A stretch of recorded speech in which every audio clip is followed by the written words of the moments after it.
जी अस्सलाम वालेकुम दोस्तों, कैसे हैं आप लोग। उम्मीद है आप वो लोग खैरियत से होंगे। जी आज हम दूसरा क्वेश्चन देखेंगे लीगल सिस्टम का, कि लीगल सिस्टम की कौन सी फॉर्म्स होती हैं, कौन से काइंड्स हैं। और ये क्वेश्चन भी भाई बहुत मरतबा रिपीट होता है। सो इसको आज हम देखेंगे। जी सबसे पहले तो इसकी आप जब आउटलाइन बनाएंगे तो आपने इंट्रोडक्शन, क्योंकि क्वेश्चन की लेंथ है उसको ज़रा थोड़ा सा बढ़ाने के लिए, मज़ीद आगे करने के लिए आपने जो है ना डेफिनेशन इसकी लिखनी है लीगल सिस्टम की। और उसकी बाकी जो फॉर्म्स हैं वो आपने डिस्क्राइब करनी है, जो छः हैं लगभग: civil, common, customary, mixed, religious और इंटरनेशनल लॉ। अब हम इन सबको बारी बारी देखेंगे।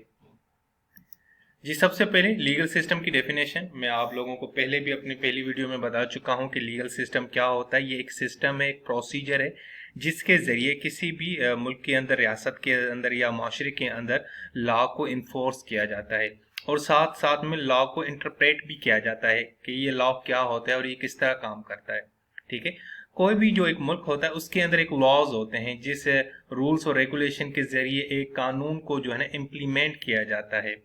ठीक है। इसके ये एक पूरा सेट होता है जिसमें तीन चीजें होती हैं: इंस्टीट्यूशन, प्रोसीजर, रूल्स। यानी एक इदारा होगा जैसे अदालत, एक प्रोसीजर फॉलो किया जाएगा उस अदालत तक पहुंचने तक, कानून को इम्प्लीमेंट करने तक। और कुछ रूल्स होंगे जिनको आपने नजर में रखना है। यानी इवन के कानून को इम्प्लीमेंट करने के लिए भी आपको रूल्स को फॉलो करना पड़ेगा। सबसे पहले आपने ये डेफिनेशन लिखनी है। ठीक है, इंट्रोडक्शन देना है और उसमें ये डेफिनेशन। डेफिनेशन के बाद फिर आपने आना है कि इसकी जो है काइंड्स क्या है, ये लीगल सिस्टम की फॉर्म्स क्या है। बुनियादी तौर पे तो पांच हैं, हम छह कर लेते हैं साथ में इंटरनेशनल लॉ मिलाकर। इसमें civil law, common law, customary, religious, mixed legal system और इंटरनेशनल लॉ, ये छह हैं। इनकी आपने इस तरह की प्रेजेंटेशन रखनी है ताकि एग्जामिनर को बेहतर लगे कि हाँ जी ये काइंड्स हैं। ठीक है, अब हम बारी बारी इनको डिस्कस करेंगे। सबसे पहले civil law. Civil law actually तकरीबन ऐसे समझें कि इस वक्त 60% जो ममालिक हैं दुनिया के, वो उसको फॉलो करते हैं। और civil law actual Roman law उससे इंस्पायर हुआ था, जो रोमन एम्पायर था वहाँ पे, वहाँ से इसको अखज़ किया गया। और जब रोमन सल्तनत थी तो वहाँ पे कुछ रूल्स होते थे जिसको फॉलो किया जाता था। और उसी से ना ये आगे चल के हमारा सिविल लॉ वजूद में आया।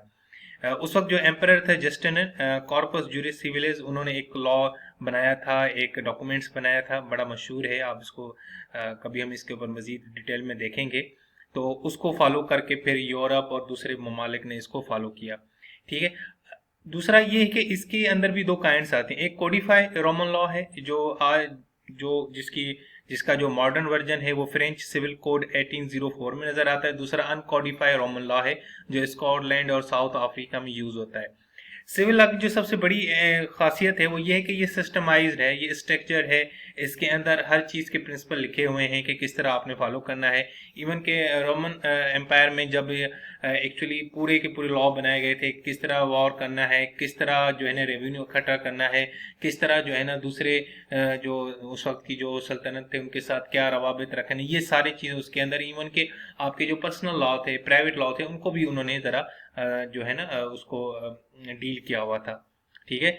अब भी यूरोपियन कंट्रीज बहुत सारे हैं जैसे France, Germany, south American countries, Mexico, Brazil. आज भी रोमन एम्पायर की हमें झलक मिलती है। रोमन एम्पायर यानी बाद में जो सिविल लॉ कंसीडर हुआ। मैं यहाँ पे आपको बताता चलूँ, सिविल लॉ ये वो सिविल लॉ नहीं है जिसको आप समझते हैं जिस तरह हम यहाँ प्रैक्टिस करते हैं। ठीक है, ये उसकी ब्रॉडर कैटेगरी है कि कहा जाता है ना कि मैं सिविल प्रैक्टिस करता हूँ या क्रिमिनल केसेस की। ये वो वाली सिविल नहीं है, ये इसे आप ब्रॉडर वे में, ये पूरा एक लीगल सिस्टम है जो फॉलो किया जाता है। ठीक है। उसके बाद है कॉमन लॉ। कॉमन लॉ की जो शुरुआत थी वो ज़्यादातर इंग्लैंड से पड़ी। आपको पता है कि इंग्लैंड के जो लोग हैं, यानी कि ये जो ब्रिटिश राज जो हमारे पास भी रह चुका है, तो ये ना एक्चुअली अपने कस्टम्स और अपने ट्रेडिशंस को बड़ा बड़ा फॉलो करते हैं। तो इनके यहाँ सदियों पुरानी ट्रेडिशंस और कस्टम्स थे जिसको वो उनके ऊपर अमल करते थे। ठीक है। ये जितने भी ब्रिटिश के जो जितनी भी वो कॉलोनीज रही हैं उन्होंने उनको फॉलो किया है। ठीक है। और उसमें ज़्यादातर जो है ना ये प्राइवेट लॉ को ज़्यादा फोकस दी जाती है। अभी भी यूएस स्टेट्स में बहुत सारी हैं, जैसे 49 स्टेट्स के अंदर आज भी कॉमन लॉ इस्तेमाल किया जाता है। कनाडा के कुछ इलाकों में यूज़ किया जाता है, ठीक है। इवन के जहाँ जहाँ पे इंग्लैंड ने हुकूमत की है, जैसे पाकिस्तान, इंडिया, श्रीलंका, बांग्लादेश, यहाँ पे भी हमें कहीं ना कहीं कॉमन लॉ की झलक नज़र आती है। अब कॉमन लॉ और सिविल लॉ में जो फर्क है कि सिविल लॉ ज़रा कोडिफाई था, कॉमन लॉ कोडिफाइड नहीं है, ठीक है। ये उतना कोडिफाई नहीं है, उतना ऑर्गेनाइज नहीं है जिस तरह सिविल लॉ है, ठीक है। ये इसका बुनियादी फर्क है। उसके बाद है कस्टमरी लॉ, यानी ये कस्टम से निकला है, वो कस्टम्स जो सदियों से चले आ रहे हैं और नस्ल दर नस्ल मुंतकिल हो रहे हैं, तो उसको हम कस्टमरी लॉ कहते हैं। और ये ज़्यादातर कस्टम्स पे डिपेंड करते हैं, ये कोई रिटर्न नहीं होते, ना ही कोडिफाई होते हैं, ठीक है। और ये आज भी कहीं ना कहीं इस्तेमाल होते हैं।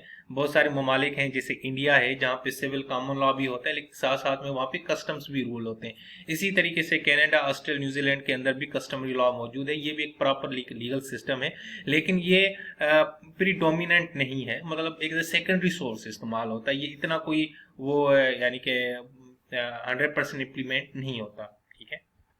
उसके बाद रिलीजियस लॉ, बहुत सारे ममालिक हैं जहाँ पे रिलीजियस लॉज यूज़ किए जाते हैं। जैसे हमारे यहाँ इस्लामिक कंट्रीज ज़्यादातर जो है वहाँ पे रिलीजियस लॉज यूज़ होते हैं। पाकिस्तान में भी हमारे पास भी इस्लामिक लॉज हैं। हम सुन्ना और कुरान के हवाले से हमने इवन हमारे कॉन्स्टिट्यूशन के अंदर लिखा हुआ है कि हमने अगर कोई भी कानून बनाना है तो उसमें हमने इस्लाम और हदीस को नज़र में रख के बनाना है, यानी कि कुरान और हदीस से आउट बाहर नहीं जाना, ठीक है।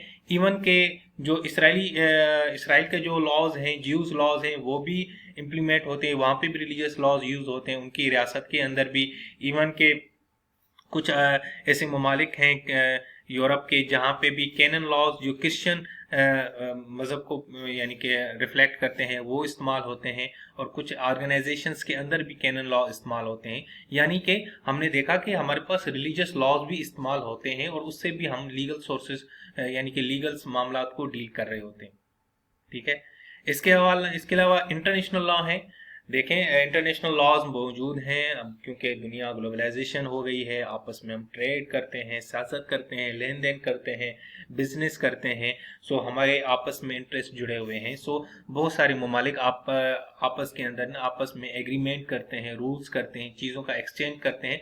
तो एक उसको ना डॉक्यूमेंट्स की फॉर्म में लेके आते हैं, उसको कॉन्ट्रैक्ट की फॉर्म में लेके आते हैं, उसको कानून की फॉर्म में लेके आते हैं, ठीक है। अब इवन के पाकिस्तान बहुत सारे ममालिक के साथ डील करता है, कानून बनाता है और हम चीज़ें लेते हैं। जैसे यूरोपियन यूनियन वालों के साथ हमने एक माहिदा साइन किया हुआ जीएसपी स्टेटस का, ठीक है। हमें वहाँ पे इंपोर्ट ड्यूटी वगैरह जो है ना उसके ऊपर रिलैक्सेशन मिलती है। तो इस तरह इसके अलावा और भी बड़ी इंटरनेशनल ऑर्गेनाइजेशंस हैं जिनके लॉज हम पे ऊपर लागू होते हैं, जैसे यूनाइटेड नेशन है, ओआईसी है, सार्क है, ठीक है, आईएमएफ है जिससे हम कर्ज लेते हैं, और इसके अलावा फेटअप है, फाइनेंशियल एक्शन टास्क फोर्स। इनके लॉज भी हमारे ऊपर होते हैं, हम उनको फॉलो कर रहे होते हैं, हम इनके मेंबर्स हैं, ठीक है। तो हम इंटरनेशनल लॉज को भी फॉलो करते हैं और ये भी एक लीगल सिस्टम का हिस्सा है। इसके अलावा मिक्स्ड लीगल सिस्टम भी मौजूद है दुनिया में, जहाँ पे सिविल और कॉमन को इस्तेमाल किया जाता है और रिलीजियस लॉज को भी यूज़ किया जाता है। जैसे कनाडा के अंदर कनाडा के अंदर आपको एग्जांपल यहाँ दिख रहा होगा, वहाँ पे भी कुछ सिविल लॉ ट्रेडिशंस हैं, कुछ कॉमन लॉ हैं। इवन के इजिप्ट का जो लीगल सिस्टम है वो भी एक परफेक्ट किस्म का मिक्स्ड लीगल सिस्टम है, हाइब्रिड लीगल सिस्टम है, जहाँ पे इस्लामिक लीगल सिस्टम भी है, साथ में वो इवन के वहाँ की जो ट्रेडिशंस हैं उनको भी फॉलो किया जाता है। इवन के कहा जाए तो हमारा पाकिस्तान का भी जो लीगल सिस्टम है वो भी एक मिक्स्ड लीगल सिस्टम कह सकते हैं हम उनको। इंडिया के अंदर बड़े मिक्स्ड लीगल सिस्टम है। इवन के अब तो ये कहना मुनासिब होगा कि तकरीबन पूरी दुनिया के अंदर जितने भी ममालिक हैं वहां पे 100% कोई भी लीगल सिस्टम इम्प्लीमेंट नहीं होता, यानी वेरी करते हैं, यानी सब ने ना छोटी छोटी चीजें उसको यूज की हैं, ठीक है। कहाँ पर कुछ कुछ ममालिक सिविल ज़्यादा यूज़ करते हैं, कुछ कॉमन ज़्यादा यूज़ करते हैं, कुछ मिक्स्ड करते हैं, कुछ रिलीजियस लॉज ज़्यादा इंप्लीमेंट करते हैं, कुछ कस्टम पे ज़्यादा डिपेंड करते हैं। सो ये सारा कुछ वेरी करता है, ठीक है बच्चों। तो ये क्वेश्चन था आपका सेकंड, ये पेपर में यानी तकरीबन जितने भी एग्जाम्स हुए में ये रिपीट होता है, ठीक है। सो कि लीगल सिस्टम क्या है, इसके वेरियस फॉर्म्स क्या हैं, ठीक है। आपने ये बयान करनी है, सबसे पहले आपने डेफिनेशन, उसके बाद फिर आपने जो जितनी भी फॉर्म्स हैं जो आपने मैंने को बताया है इनको आपने एक्सप्लेन करना है, ठीक है। सो उम्मीद है कि आपको मेरी ये वीडियो भी पसंद आई होगी। अगर आपको मेरी वीडियो पसंद आ रही है तो प्लीज़ मेरे चैनल को सब्सक्राइब और लाइक ज़रूर कीजिएगा, ठीक है। बहुत शुक्रिया। अल्लाह निगहबान।